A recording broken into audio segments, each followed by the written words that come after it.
He's the brains behind the zombie movie phenomenon. No zombie has ever eaten brains in one of my movies. No. The George A. Romero Interview on CJOB 68. Welcome back to our very special interview tonight with the grandfather of the zombie horror filmmaker and master of the genre, Mr. George A. Romero. We're going to explore a little bit more about the themes of George's films, the underlying commentary on the ills of our modern society, and also his take on the direction horror films seem to be taking nowadays, for better or for worse. The themes in your films, George, tend to sort of revolve, regardless of the setting, how people reveal the best and the worst of themselves in stressful situations. Best? You mean I've actually had someone reveal the best of themselves? Yeah. I guess it's all relative. Since I've mellowed with age, I think I've written a couple of characters who sort of realize the fruitlessness of it and the fact that, wait a minute, the rules have changed. We're not going to solve this. There is not going to be any cure. Right. Either God or the devil has changed the rules, and we better face up to it, or we're doomed. My stories are about how people fail to do that, keep on with the same old agendas without recognizing that things have changed. I will never do a film where the zombies take over the world, because in my mind, the zombie film is no fun without a bunch of stupid humans running around. I'm not very hopeful for a new beginning. I wish, I hope. I still hope that the aliens land one of these days and we all realize that we're not alone, and so we better behave. That's right. Maybe we need a good spanking, just a little reminder, a Klaatu to come down or something. Exactly. Compared to the old guard of horror films, the old, the ones you went to the theater as a child to see, the Dracula and Frankenstein, and, things inevitably were tidily wrapped up at the end, even through the 50s, the brave hero scientists came up with a cure at the last minute to defeat the giant grasshoppers that were eating Pittsburgh, right? Radioactive isotope. That's right. High-frequency sound waves. But there's no such tidy ending in George Romero's Dead films. Where would you say, the change in the style of horror films came about? Some would say Psycho changed everything. I think Psycho was a very hard-hitting film. I don't think that it necessarily changed everything, because things do work out in Psycho, and in fact we get this whole 10-minute coda at the end explaining exactly what we just saw. This is true. I do think, though, I don't consider myself an angry person. I guess I'm angry because people don't shape up. I mean, we thought peace and love had changed the world, and actually things turned out to be maybe even a little worse.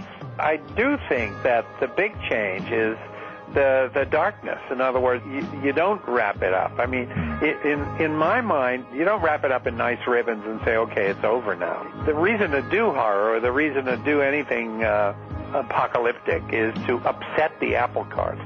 And if you set the apple cart up again at the end, you're defeating what you set out to do in the first place.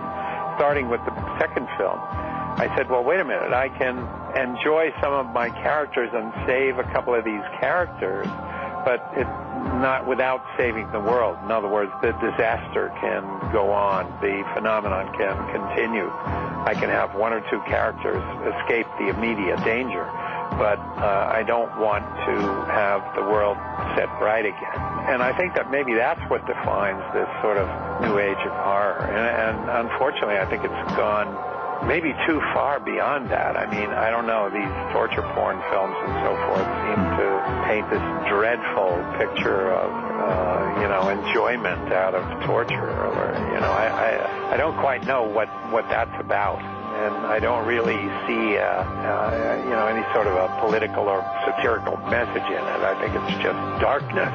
And we don't need that, Sideshow for sideshow's sake. Yeah, exactly. And I'm not quite sure what that's about.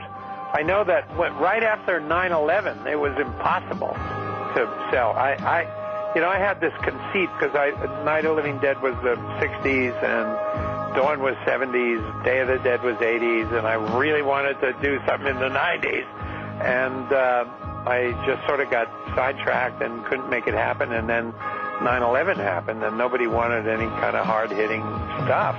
For a while there, it was impossible. Everyone wanted something lighthearted and affirmative.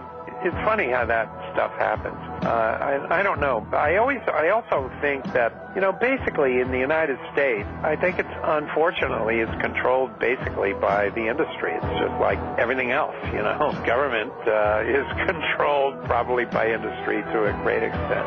Right. And so it's hard for me to trust any of it.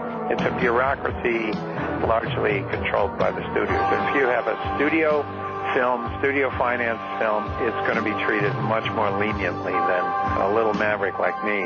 We'll be back in a moment to talk a bit more about George Romero's experience in the Hollywood studio system and his eventual return to independent filmmaking, as well as some tantalizing information, especially for Winnipeg fans.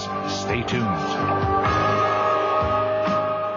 He's a horror movie icon who got his start on Mr. Rogers' Neighborhood. I don't know why Fred would hire a scary guy. People must not bite other people. But he did. The George A. Romero Interview on CJOB 68.